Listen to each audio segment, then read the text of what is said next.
هو الفضل والنور والعظم بالجزاء بوحدته بكبريائه بسلطان وبإعلان وبإتقان وبإيمان وبيان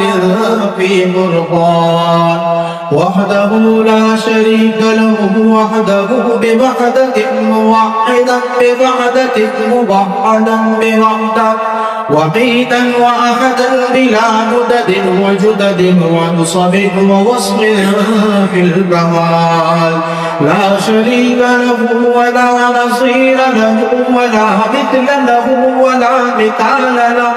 ولا وزير له ولا مقارن له ولا مكاصف له ولا مداني له ولا مصارع له ولا جلل بلد ولد جسد وجزء ونصر عزو له ولا جذب وصف عيب قاب بيت خصم له ولا مقارن له ولا مكاصف له ولا مداني له ولا مصارع له ولا مناظر له ثم نشهد أن لا إله إلا الله وحده لا شريك له من يشرك في ذاته وصفاته وعاداته وآياته أو يتبرك بغيره من نبي وولي وتقي ونقي ونسيب وحسين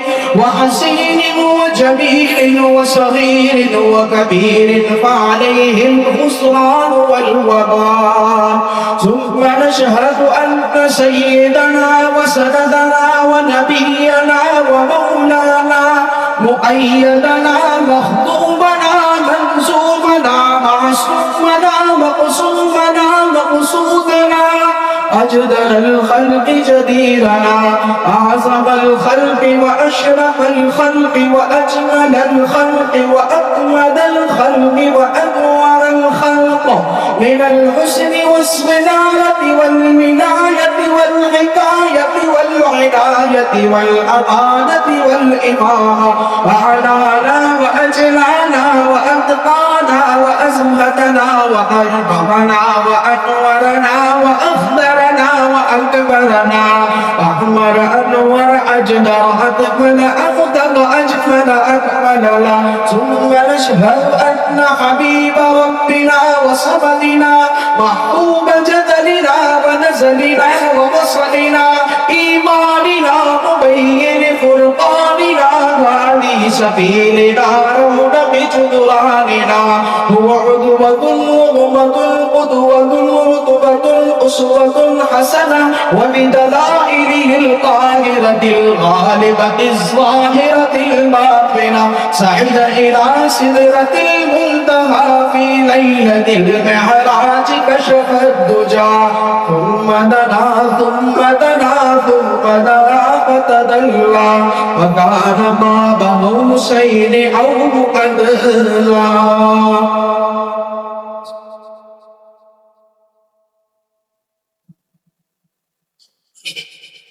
الحمد لله وكفى والصلاة والسلام على من لا نبي بعده أما بعد فأعوذ بالله من الشيطان الرجيم بسم الله الرحمن الرحيم والعصر إن الإنسان لفي خسر إلا الذين آمنوا وعملوا الصالحات وتواصوا بالحق وتواصوا بالصبر وقال النبي صلى الله عليه وسلم أصحابي كالرجل وبأي اقتديتم اهتديتم إن الله وملائكته يصلون على النبي يا أيها الذين آمنوا صلوا عليه وسلموا تسليما اللهم صل على محمد وعلى آل محمد كما صليت على إبراهيم وعلى آل إبراهيم إنك حميد مجيد اللهم بارك على محمد وعلى